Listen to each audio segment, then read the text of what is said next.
grew up in New Jersey, and the first pitch is blasted deep to right, and Kyle Schwarber has arrived. A leadoff home run on the first pitch from Zach Gallen, his first homer of the postseason. It's 1-0 Phillies. Sunshine. Here's Bryce Harper, the birthday boy, and he swings and lifts it high and deep, and happy birthday, pal!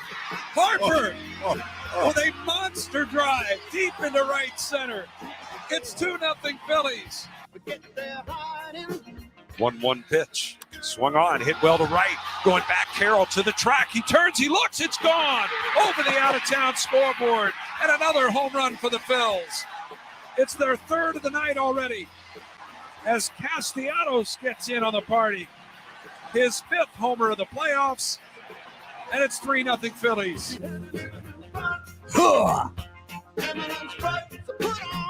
Reggie Jackson-esque.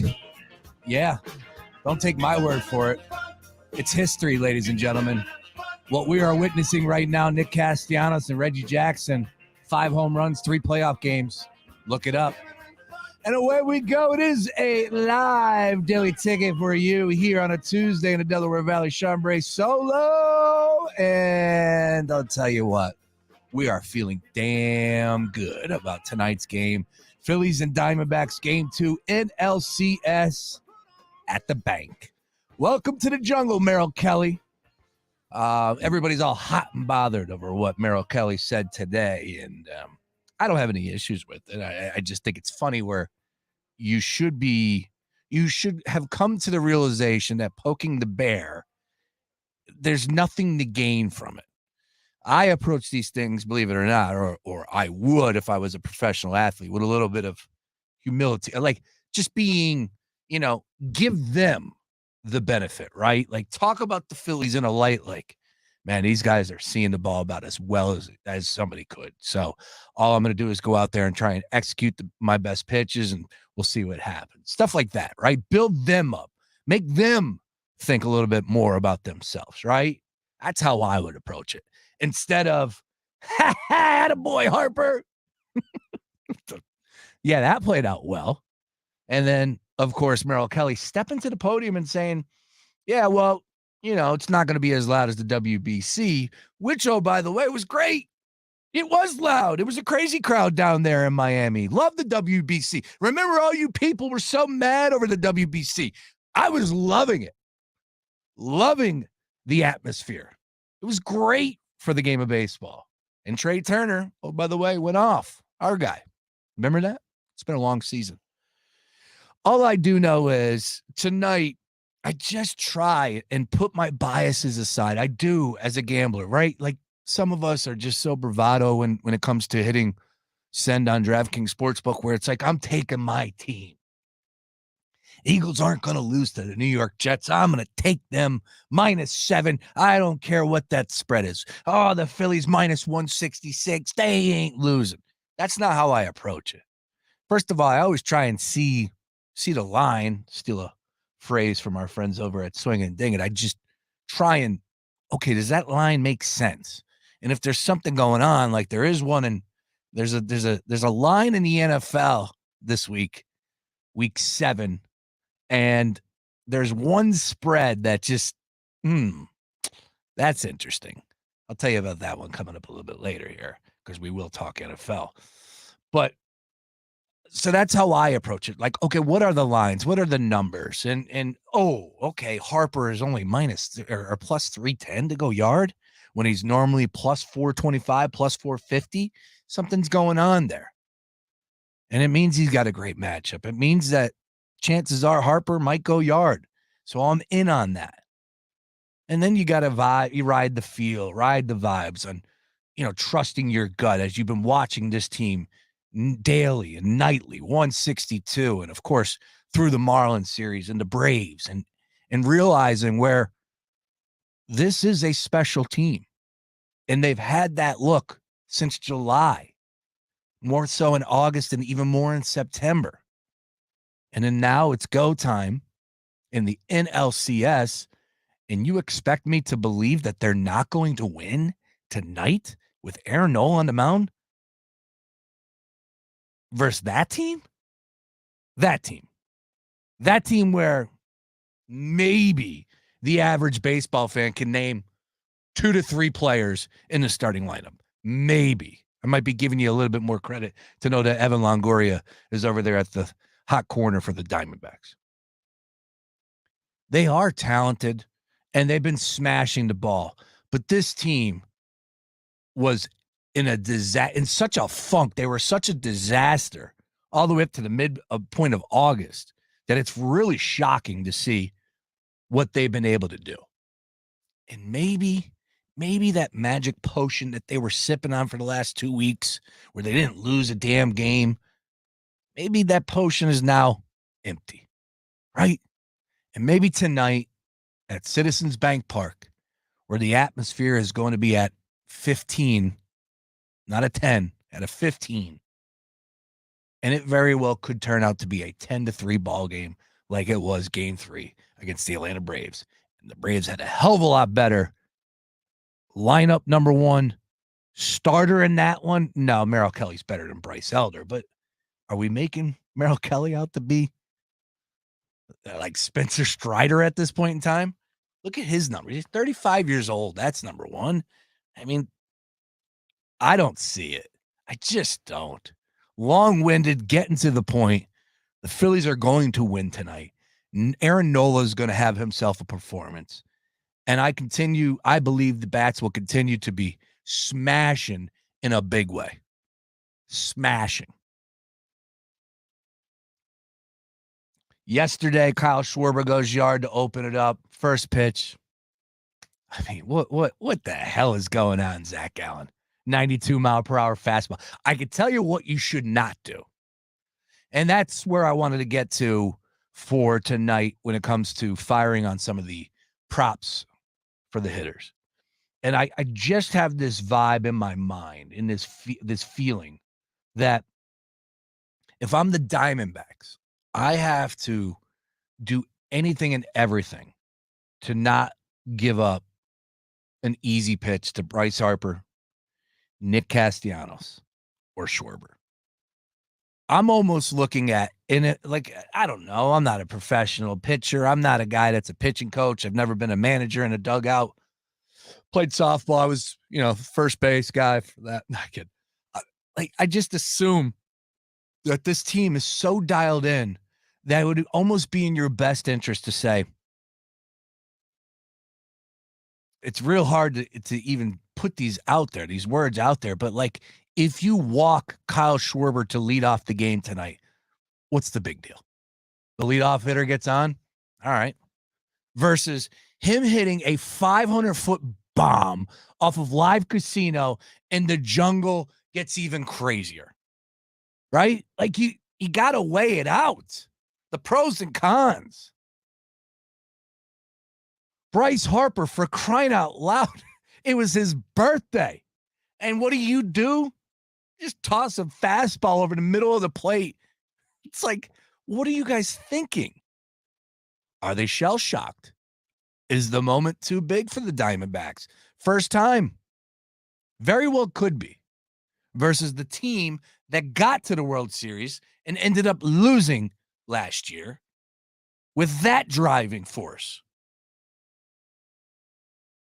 That's at the opposite end of the spectrum, right? If I'm the Arizona Diamondbacks, if I'm Kelly, I'm not allowing Harper or Castellanos to beat me tonight. Just can't do it.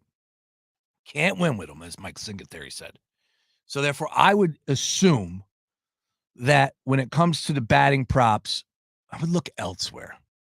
That's where I'm at. And a guy like Bohm had opportunities yesterday, and he will as well in the lineup. We know where he's hitting.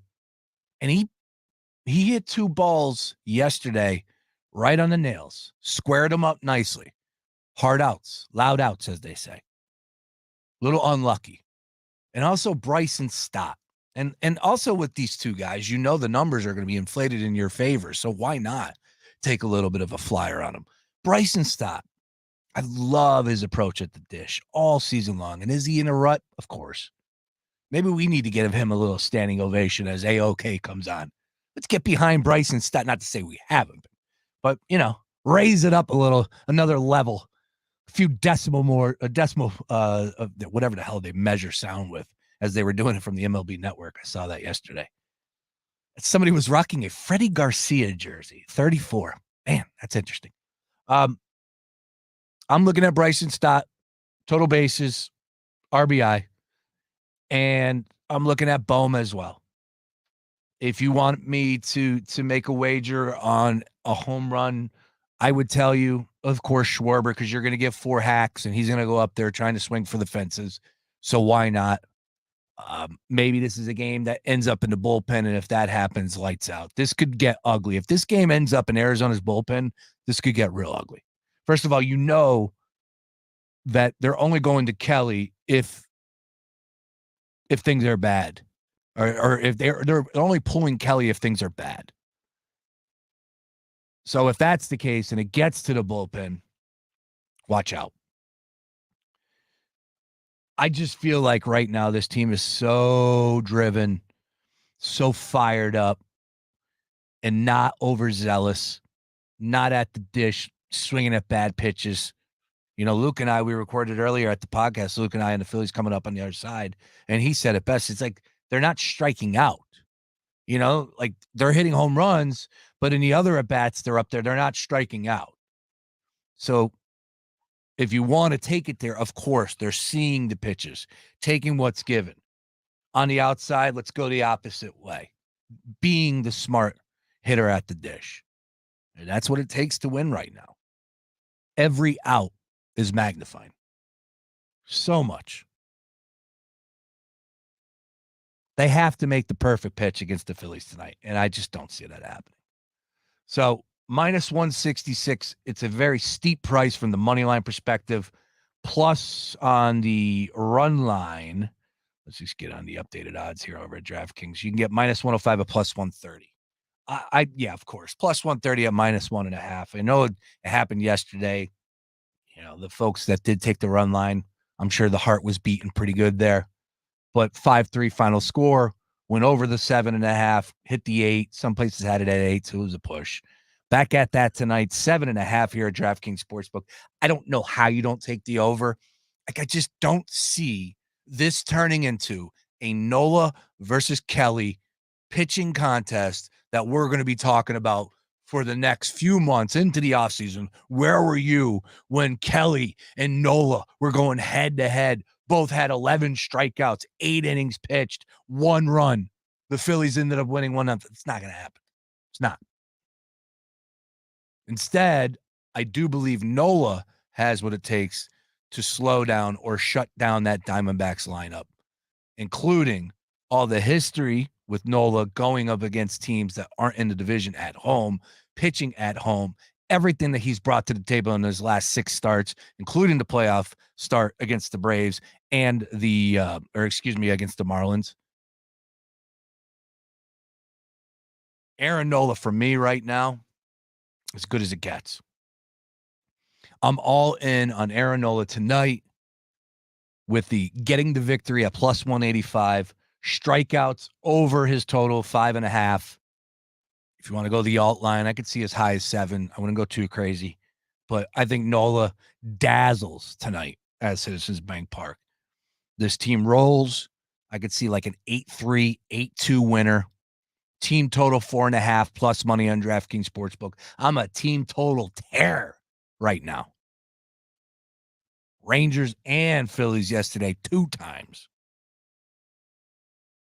What a run this team is on. And I'm just hoping that everybody out there that's listening is saying to themselves, you know what? I need a piece of that. Let's go. Get over to DraftKings Sportsbook and use BRACE as the promo code. Let them know that you're listening to us right here on The Gambler. Fun times in Philadelphia, indeed. All right, let's keep it moving, though. I do want to hit this. As I said, Luke Arcaini coming up at 3:30. All things Phillies and LCS Game 2. He is our Phillies insider, and we've had our post-game show. We went live first time. Pretty excited. We're growing daily here on the Gambler, doing bigger things. And the post-game show live reaction for you, taking calls, Jansen and Luke Arcaini. I'll put them up against anybody that's out there doing a Phillies post-game show tonight on any airwaves. And whether it's YouTube, podcast, whatever, I'm sure there's a lot of people are running around with the microphones outside the stadium, which I love. And it clearly you love it too with the Instagram and the engagement. But this is like a next step, right? Like, okay, you guys are leaving there. Well, the microphone is your phone. Call in. Give us your take right here on The Gambler. Immediately following the game, I'm talking final pitch, boom, we were live 30 seconds later. And they will do so again tonight and following game 3. Just to let you know, game 4 on Friday, 8 p.m. start time here in Philly. And we will be live at McGillicuddy's over there in Manayunk as we were for the Thursday Night Football home opener for the Eagles and Vikings. And if you were there for that, it was insane. Only thing different for this time around is it's going to be red. So come on out. Friday we'll be live at 6 p.m. right here on The Gambler. Live pregame show till 7. After that, boom, music and just a damn good party atmosphere in Manayunk, live at McGillicuddy's. Of course, all courtesy of our friends over at myphilly.house. That's real estate agents that get the job done. Whether you are looking to buy, sell, flip, just have general real estate questions, hit up my good friend Colin Good over at myphilly.house. All right, quickly, if we can, of course, the NFL finally wrapped up. And last night was a game that I watched maybe 60 seconds.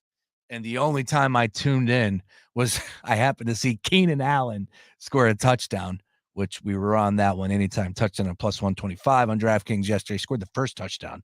So nice work if anybody had that. The Chargers, though, there was a Instagram video that really got a ton of attention on the Gamblers account where Mark Henry Jr. wanted to wax poetic about how, what is happening right now with Justin Herbert is interesting to him because it felt like there were a lot of people that would cape for him. Now, I was not really too much in tune with what Mark Henry Jr. was saying because I think there are some stats out there for Justin Herbert that, he has delivered. Have they won games? No. But Justin Herbert in crunch time has driven down the field, scored, got him in field goal position, whatever. They still lose the game, XYZ. There were some really good stats that came at Mark Henry Jr. But I'll tell you what, the Herbert hive was deep. And he had a couple good games, including that one game against Minnesota where he put up some big numbers. But yesterday, it's just inexcusable to lose the way that they did. From a team's perspective, with all of that talent, you got Austin Eckler. You could just go down the list, and I know that who doesn't have to deal with injuries, right? Everybody's hurt. Everybody's dealing with some sort of injury. And you're going up against the Dallas Cowboy team that just got shellacked. And you allow Dak and CeeDee Lamb to be the driving force to beating you. I think we're all in agreement that the Chargers need some new direction, and they should have fired Staley. I hate saying that, but they should have fired him last season. Start fresh, get somebody in there that could win something with a special talent in Justin Herbert. But I expected more from Justin Herbert in that moment to win that game because that's what the really good quarterbacks do.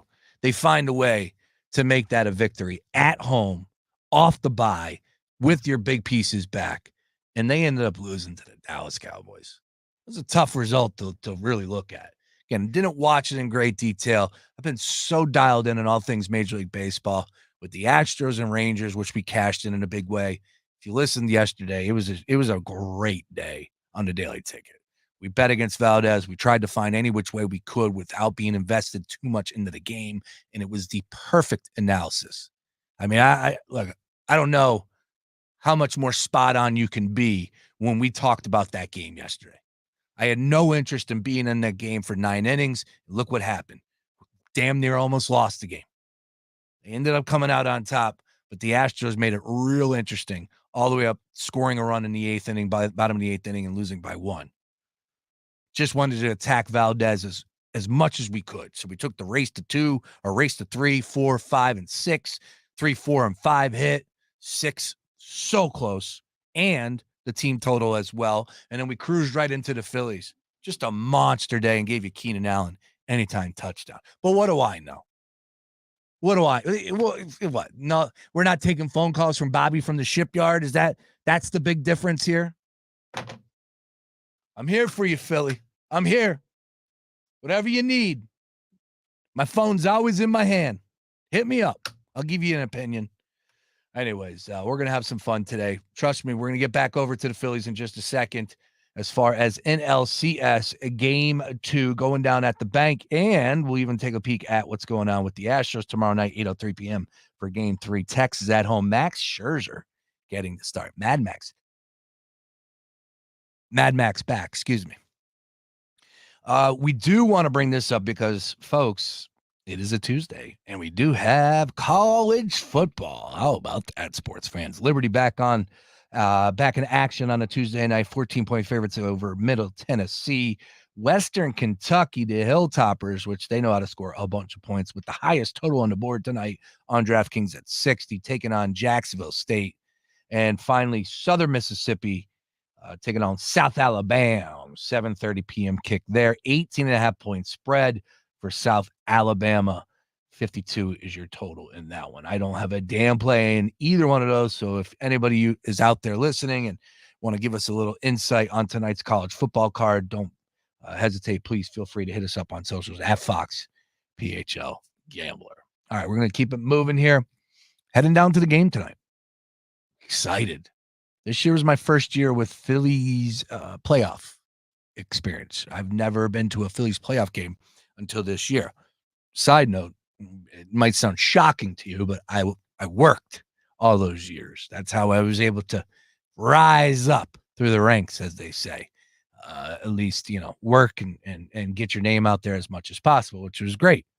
I missed the slamming of beers and, of course, getting crazy in 08, 9, and 10, and 11. I worked, whether it was answering phones, producing, hosting the 2009 postgame show on a previous radio station against the Yankees, which was tremendous. Definitely a resume builder. And, just letting you know whether or not you want to do it or not. And I have no issues. That was then. Now I'm an old man, so I got to get out there and enjoy it. And I'm looking forward to getting down tonight. It's going to be a lot of fun. It is a madhouse down there, and I put out a South Philly sports complex daily ticket parlay on DraftKings Sportsbook. For those that don't know, first of all, the Flyers open up tonight against Vancouver. We gave away a pair of tickets. Also, you got this Euro qualifier, or World Cup qualifier, or this exhibition soccer game. I want to say it's an exhibition, but there's a number on DraftKings. It's Germany and Mexico. That game's going off at 8. And of course, you got the Fightins with Game 2 coming up here, taking place right there as well. So the South Philly Sports Complex daily ticket parlay reads as Germany outright on the money line, Phillies, of course, outright on the money line, and the Fly Guys, you're damn right, outright on the money line. All three plus 479. So tag along. Once again, that's all available at DraftKings Sportsbook. Brace is your promo code. All right, keeping it moving. Other side, let's get back over to NLCS and let's dial up the expert. He is our insider for all things Phillies and Major League Baseball. It's Luke Arcaini on the other side. Don't go anywhere. More after this. Now you can relive the greatest moments from our 2023 iHeartRadio Music Festival. Streaming only on Hulu. Lenny Kravitz kicks things off with his biggest hits. Foo Fighters get the whole crowd singing along. Tim McGraw debuts his new song live. Public Enemy brings the 90s hip-hop energy. Fall Out Boy covers a classic while literally on fire. And so much more. Relive the greatest moments from our iHeartRadio Music Festival. Streaming now only on Hulu for a limited time. Fox Sports Radio, The Gambler. Now, total traffic for Philadelphia. Heads up in Lower Gwinnett, Bethlehem Pike is blocked between Cedar Hill Road and 309 with a crash. Schuylkill Jen up westbound University to Vine, City to Belmont, eastbound Heavy Blue Route to the Conshohocken Curve, and Montgomery Drive to south, 95 northbound back to Betsy Ross to Bridge. To tell a total traffic.